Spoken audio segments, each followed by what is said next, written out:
خوش آمدید۔ کیا آپ نے کبھی سوچا ہے کہ صدیوں پرانا کوئی تاریخی واقعہ آج کی عالمی سیاست یا جیو پالیٹکس پر بالکل فٹ بیٹھ سکتا ہے؟ آج کے اس تجزیے میں ہم بالکل یہی دیکھنے والے ہیں۔ ہم ایک بہت ہی دلچسپ تحریر کا جائزہ لیں گے جو غزوہ احد کے واقعات اور آج کے حالات کے درمیان حیرت انگیز مماثلت بیان کرتی ہے۔ تو چلیں سیدھا موضوع کی طرف چلتے ہیں۔ آج کے ہمارے اس جائزے کے بنیادی نقاط یہ ہیں: غزوہ احد کا پس منظر، مجلس مشاورت، فیصلے پر ثابت قدمی، غداری اور اتحاد، اور سب سے اہم دور حاضر کے لیے اسباق۔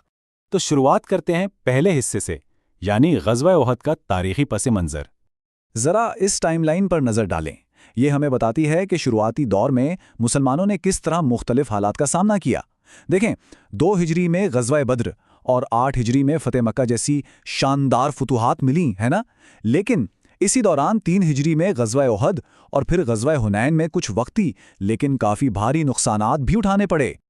اب یہاں مصنف ایک بہت ہی کمال کا اور سچ پوچھیں تو تھوڑا چپتا ہوا سوال اٹھاتا ہے۔ وہ پوچھتا ہے کہ ذرا سوچیں، ایک لشکر جو ایمان کے بالکل مثالی دور میں تھا اور جس کی قیادت کوئی اور نہیں بلکہ خود نبی کریم صلی اللہ علیہ وآلہ وسلم فرما رہے تھے، اسے اتنا بھاری نقصان کیسے ہو سکتا ہے؟ یہ کیسے ممکن ہوا؟ ہمارے ماخذ نے اس کا بڑا دلچسپ جواب دیا ہے۔ وہ کہتا ہے کہ اس کا جواب ایک خاص اصطلاح میں چھپا ہے جسے ہم اجتہادی خطائیں کہتے ہیں۔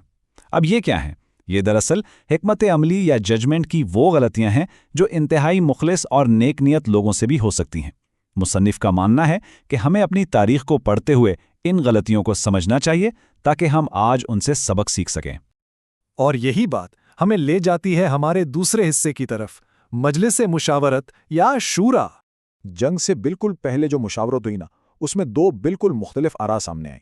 تحریر کے مطابق نبی کریم صلی اللہ علیہ وسلم کی حکمت عملی یہ تھی کہ مدینہ شہر کے اندر رہ کے دفاع کیا جائے، لیکن دوسری طرف نوجوان صحابہ کی ایک بڑی تعداد تھی جو غزوہ بدر کی حالیہ فتح کے بعد زبردست جوش میں تھی۔ ان کا اصرار تھا کہ نہیں، ہم شہر سے باہر نکل کر کھلے میدان میں دشمن کا مقابلہ کریں گے۔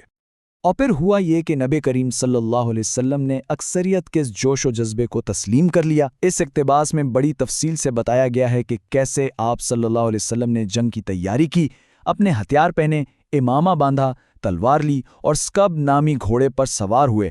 یہ تاریخ کا ایک بہت ہی فیصلہ کن لمحہ تھا۔ اب ہم آتے ہیں تیسرے حصے کی طرف۔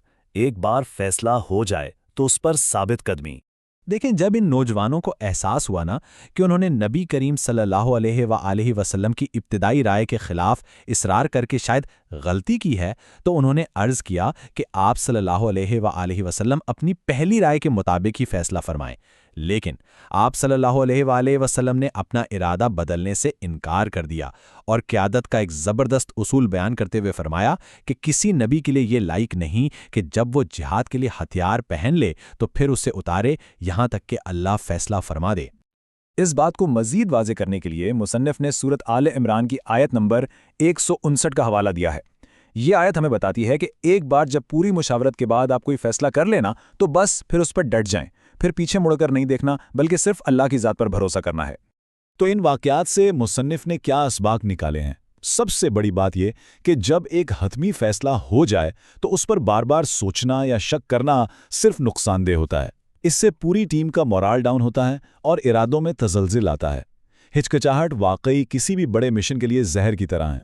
اور پھر کہانی میں ایک بہت بڑا موڑ آتا ہے، ہمارا چوتھا حصہ، غداری اور مشکوک اتحاد۔ جیسے اسلامی لشکر میدان جنگ کی طرف بڑھا، ایک بہت بڑا جھٹکا لگا، ایک زبردست اندرونی غداری ہوئی۔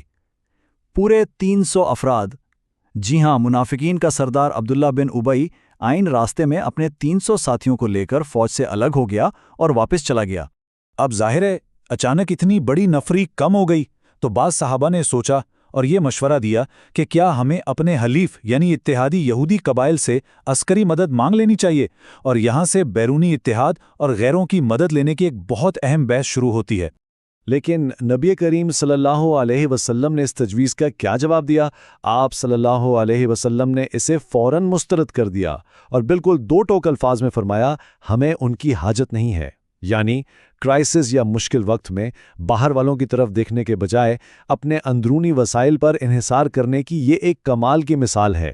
اس نقطے کو ثابت کرنے کے لیے مصنف سورۃ آل عمران کی ایک اور آیت نمبر 119 کا حوالہ دیتا ہے۔ مصنف کی دلیل یہ ہے کہ مشکل وقت میں مشکوک لوگوں یا بیرونی گروہوں پر بھروسہ کرنا بہت خطرناک کھیل ہے، کیونکہ وہ دل سے آپ کے خیر خواہ نہیں ہوتے اور موقع ملنے پر وہ آپ کو نقصان پہنچا سکتے ہیں۔ تو اس تاریخی حصے کا نچوڑ کیا نکلا؟ وہ یہ کہ کسی بھی قوم یا کمیونٹی کا اصل سرمایہ اس کے اپنے مخلص اور سچے لوگ ہوتے ہیں۔ یہ جو غیر مستحکم اور مشکوک بیرونی اتحاد ہوتے ہیں نا، یہ مشکل وقت میں کبھی آپ کا ساتھ نہیں دیتے۔ اب ہم آتے ہیں اس تجزیے کے سب سے اہم حصے کی طرف، سیکشن 5، دور حاضر کے لیے اسباق۔ جیسا کہ آپ اس آخری پیراگراف میں دیکھ سکتے ہیں، یہاں مصنف بات کو تاریخ سے نکال کر آج کی دنیا میں لے آتا ہے۔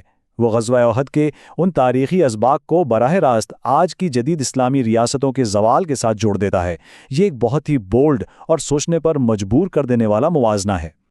مصنف کی دلیل یہ ہے کہ آج کے دور میں مسلمانوں کے زوال کی وجوہات بالکل وہی ہیں، یعنی اپنوں پر اعتماد نہ کرنا اور اپنی سیاسی بقاؤ اور مفادات کے لیے ان غیر ملکی طاقتوں اور قوموں کے سامنے ہاتھ پھیلانا اور ان پر انحصار کرنا جو دراصل ان کے اپنے مفادات کے خلاف کام کر رہی ہیں۔ یہ تقابلی جائزہ مصنف کے مرکزی خیال کی اصل جان ہے۔ ایک طرف غزوہ احد کا معیار ہے جو سکھاتا ہے کہ اصل طاقت خود انحصاری اور اپنے مخلص لوگوں سے آتی ہے، اور دوسری طرف آج کی حقیقت ہے جہاں ریاستیں بقا کے لیے باہر دیکھ رہی ہیں، غیروں پر انحصار کر رہی ہیں، اور مصنف کے بقول یہی چیز انہیں زوال کی طرف دھکیل رہی ہے۔ تاریخ کے اسباق کو یکسر نظر انداز کیا جا رہا ہے۔ تو ہم اس تجزیے کا اختتام ایک بہت ہی چبھتے ہوئے سوال کے ساتھ کرتے ہیں، جو یہ تحریر ہمارے ذہنوں میں چھوڑ جاتی ہے۔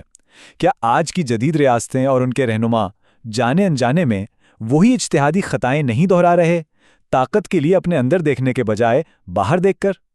کیا ہم تاریخ سے کچھ سیکھ بھی رہے ہیں، یا بس وہی پرانی غلطیاں نئے انداز میں کر رہے ہیں؟ ذرا سوچیے گا۔